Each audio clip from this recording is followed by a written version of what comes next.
नमस्कार। आज हम देखने वाले हैं हार्टून्स की एक बहुत ही मज़ेदार कहानी, सिबलिंग्स प्रॉब्लम्स 2। इसमें भाई बहन की लड़ाई जिस लेवल पे पहुंच जाती है वो देखने लायक है। तो चलिए इसके पीछे की कॉमेडी को समझने की कोशिश करते हैं। और कहानी की शुरुआत होती है इस एक लाइन से जो शायद हर उस घर में गूंजती है जहां भाई बहन रहते हैं। मतलब दिन का पहला विश्व युद्ध मोबाइल को लेकर। यह सिर्फ एक फोन की लड़ाई नहीं है, यह है अटेंशन और पर्सनल स्पेस की लड़ाई। और बस यहीं से टेंशन बढ़ना शुरू हो जाता है। अभी फोन वाला मामला शांत हुआ भी नहीं था कि लड़ाई का मैदान बदल जाता है। अब जंग छिड़ती है नाश्ते की टेबल पर। मुद्दा यहां पपीता खाना या न खाना नहीं है, नहीं नहीं, ये तो भाई का अपनी मर्जी चलाने का एक तरीका है। और ये दिखाता है कि कैसे भाई बहन के बीच खाने जैसी छोटी छोटी चीजें भी पावर स्ट्रगल बन जाती हैं। तो अब कहानी के बिल्कुल सेंटर में चलते हैं, काम और खेल के बीच की लड़ाई।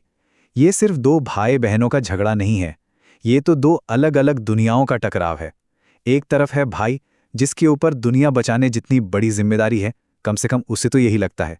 और दूसरी तरफ है बहन की खेलने की मासूम सी लेकिन ना टाली जा सकने वाली जिद। और यही तो इस कहानी का असली मजा है।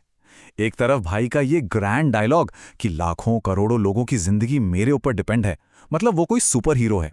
और दूसरी तरफ बहन की एक सीधी सादी मांग, मेरे साथ खेलो ना।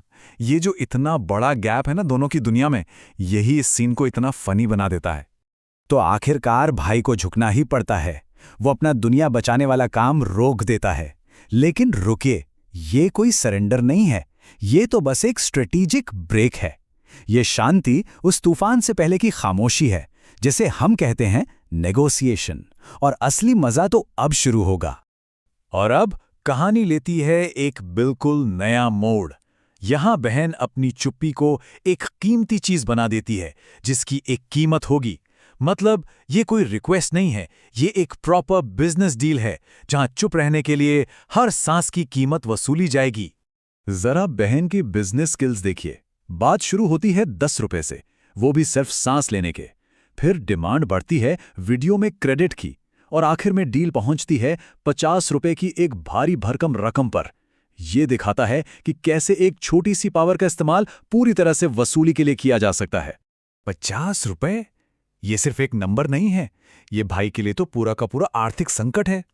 उसका वो कहना कि पूरी जेब खाली हो जाएगी मेरी, साफ दिखाता है कि उसके लिए ये कितनी बड़ी रकम है।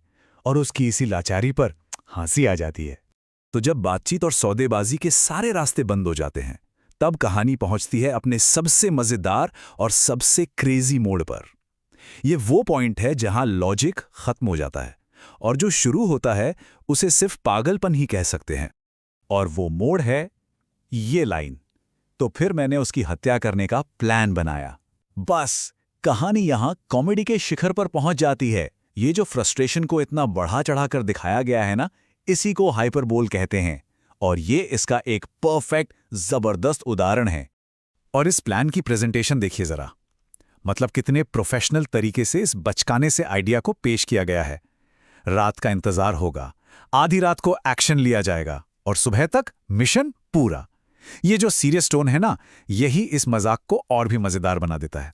तो इस पूरी कहानी का जो कॉमिक इंजन है वो यही हाइपरबोल है, मतलब अतिशयोक्ति। ये एक ऐसा टूल है जो रोजमर्रा के लड़ाई झगड़ों को एक मजेदार मनोरंजन में बदल देता है, जहां हर छोटी बड़ी भावना को खूब बढ़ा चढ़ाकर पेश किया जाता है। तो संक्षेप में कहें तो ये कहानी हमें क्या दिखाती है? यही कि कैसे फोन और खाने जैसी छोटी चीजों पर बड़ी लड़ाइयां होती हैं, कैसे काम और खेल जैसी प्राथमिकताएं आपस में टकराती हैं, और कैसे इन सबको बढ़ा चढ़ाकर बोलना एक मजेदार कहानी बना देता है। लेकिन हाँ, इन सारी लड़ाइयों के पीछे कहीं ना कहीं वो एक अनोखा प्यार भी छिपा होता है जिसे सिर्फ भाई बहन ही समझ सकते हैं। और आखिर में बस एक सवाल सोचना तो बनता है, क्या एक रिश्ते में, खासकर भाई बहन के रिश्ते में, मजाक को ढूंढने के लिए हदों को पार करना जरूरी है? क्या इस तरह का एक्सट्रीम मजाक हमें अपने रिश्तों की उन सच्चाइयों के बारे में कुछ सिखाता है जिन्हें हम आमतौर पर शायद देख नहीं पाते? इस पर सोचिएगा जरूर।